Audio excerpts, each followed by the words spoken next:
Hai semua, salam hormat untuk para pendengar. Di sini saya mewakili teman-teman saya untuk membawakan materi tentang teori informasi organisasi Carl Ewig. Carl Ewig menggunakan istilah enactment untuk menunjukkan gagasan bahwa fenomena tertentu diciptakan oleh apa yang dibicarakan atau aktivitas komunikasi. Carl Ewig secara luas dianggap sebagai salah satu pemikir paling berpengaruh dalam generasinya di bidang studi organisasi. Melalui presentasi dan tulisan-tulisannya, ia telah sangat mempengaruhi bagaimana teori organisasi dipelajari dan diajarkan. Teori Ewig menggunakan komunikasi sebagai sebuah dasar bagi perorganisasian manusia dan memberikan sebuah pemikiran untuk memahami bagaimana manusia berorganisasi. Organisasi bukanlah susunan yang terbentuk oleh posisi dan peranan, tetapi oleh aktivitas komunikasi. Aktivitas organisasi secara langsung merujuk pada menyusun level kata yang pasti. Ewig memakai bentuk ketidakpastian dan ambiguitas integritas. Komunikasi sebagai inti berorganisasi. Menurut Carl Ewig, gambaran tentang perjalanan organisasi secara keseluruhan terlihat seperti perjuangan makhluk hidup untuk dapat bertahan hidup. Semua bagian dari organisasi itu terus berkomunikasi dengan aktif untuk menghasilkan sesuatu atau mempertahankan eksistensinya. Menurut Ewig, berorganisasi adalah merubah informasi yang samar menjadi informasi yang dapat dipahami secara jelas dan menggunakan kata-kata yang baik dalam lisan ataupun tulisan untuk dijadikan sebagai dasar untuk tindakan selanjutnya. Dan karena berorganisasi adalah usaha untuk mewujudkan makna, maka berorganisasi merupakan masalah bahasa, bicara, dan komunikasi.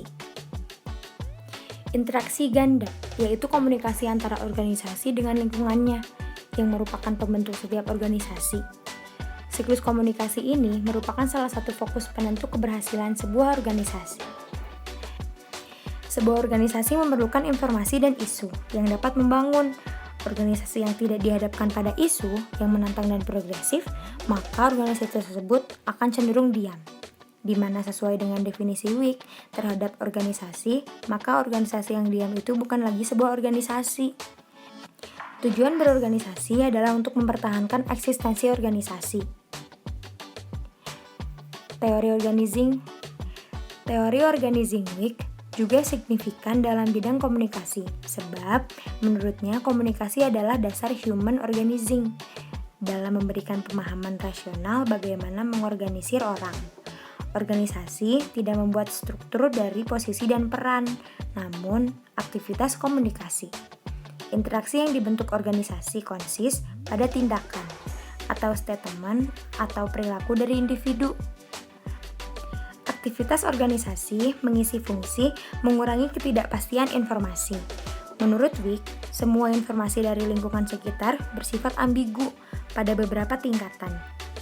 Proses menghilangkan kesamaran adalah proses yang berkembang dalam 3 bagian, yaitu penempatan enactment, pemilihan selection, dan penyimpanan atau retention.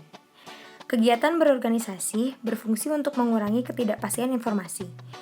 Secara singkat, teori enactment berpendapat bahwa organisasi memiliki karakteristik kompleksitas dan perubahan lingkungan yang dipersepsikan manajemen secara kolektif. Setiap organisasi memiliki kompleksitas dan perubahan lingkungan yang berbeda-beda, tergantung persepsi mereka terhadap ketidakpastian lingkungan. Semua informasi dari lingkungan menurut Ewig equivokal atau ambigu pada suatu derajat. Dan aktivitas organisasi disebut untuk kurangnya kepastian. Organisasi merupakan proses evolusi dengan 3 bagian, enactment, selection, dan retention. Enactment ialah definisi dari situasi atau register informasi ambigu dari luar. Proses seleksi pada anggota organisasi menerima sesuatu informasi sebagai yang relevan dan menolak informasi lainnya.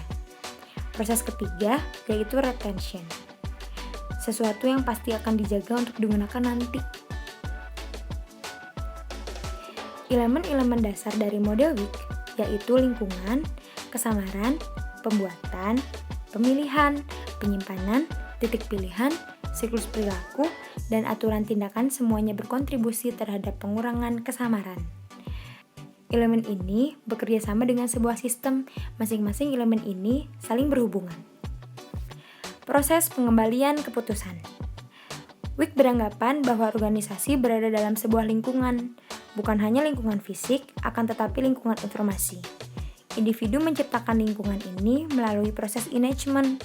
Proses enactment menyatakan bahwa anggota organisasi yang berbeda akan memahami informasi dengan cara berbeda, dan oleh karena itu menciptakan lingkungan informasi yang berbeda. Dalam teori Wick, tujuan utama dari berorganisasi adalah mengurangi equivocality dalam lingkungan informasi. Equivocality adalah ketidakpastian yang tidak bisa dipisahkan dari lingkungan informasi satu organisasi. Dalam sebuah situasi yang ekivokal, ada banyak interpretasi yang bisa digunakan dalam suatu kejadian.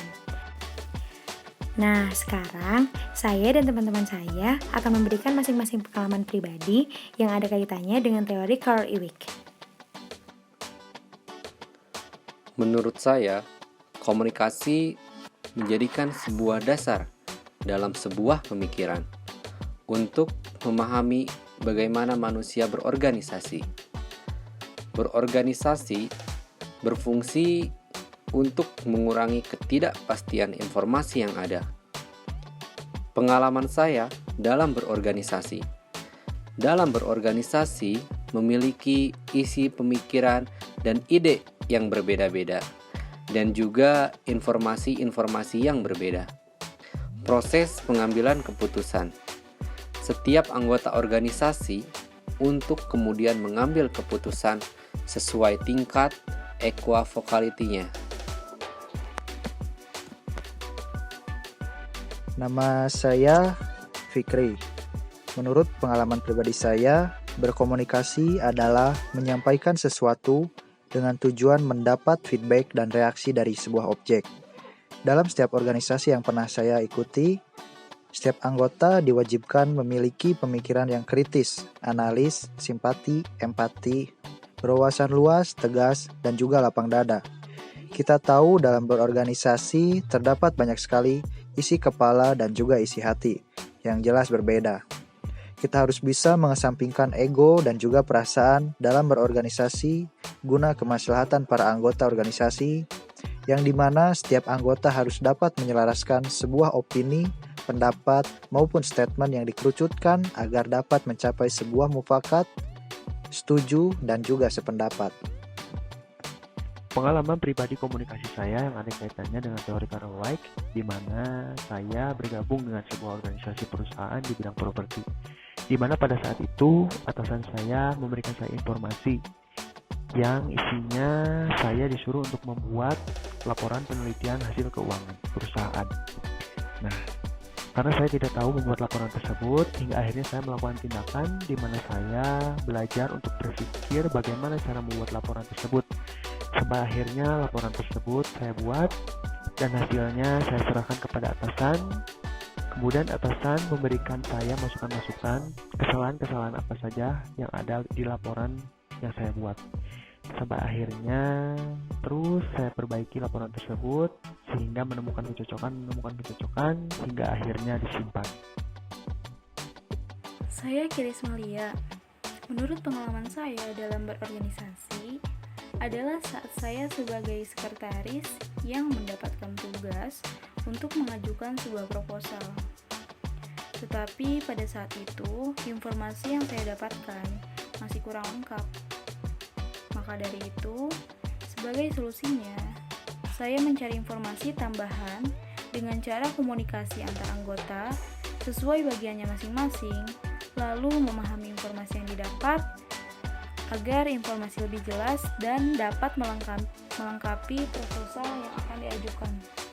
Nama saya Supriyono. Pengalaman pribadi saya pernah masuk organisasi, lalu saya pernah disuruh membuat proposal. Tentu saja saya sudah tahu caranya membuat proposal karena saya pernah belajar dari teori manajemen lalu selection. Jadi saya berada posisi selection sekarang. Untuk pengalaman pribadi saya sendiri, saya masih berada di tahap awal, yaitu enactment. Dulu saya sempat masuk dalam organisasi OSIS. Pada hari Jumat, saya mendengar bahwa semua anggota OSIS harus merazia siswa dan siswi yang tidak memakai topi dan dasi pada hari Senin nanti. Karena itu masih terdengar samar-samar, lalu saya langsung memasuki tahap selection. Yaitu saya langsung bertanya tuh pada ketua OSIS apakah betul yang diinfokan untuk teman saya. Oh ternyata betul. Nah di sini saya sudah sadar, saya sudah memasuki tahap retention, yaitu penyimpanan info yang sudah jelas. Jadi kesimpulan materi kita kali ini adalah